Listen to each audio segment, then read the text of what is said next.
There are 5 exercises for Lesson 3. Here they are. First, compose a short passage for winds using triads, which are occasionally interrupted by accented chords using added notes. Number 2, harmonize a diatonic melody with simple triads using occasional gentle added notes. Gentle means using major seconds. 3, write a contrapuntal phrase for brass, which includes both gentle and harsh added notes. That is, major second and minor second added notes.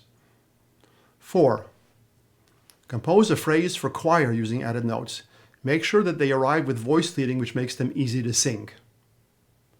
5, above a series of triads in close position, inversions are possible, add a contrapuntal bass line and added notes in octaves for piano, as we did in our last example.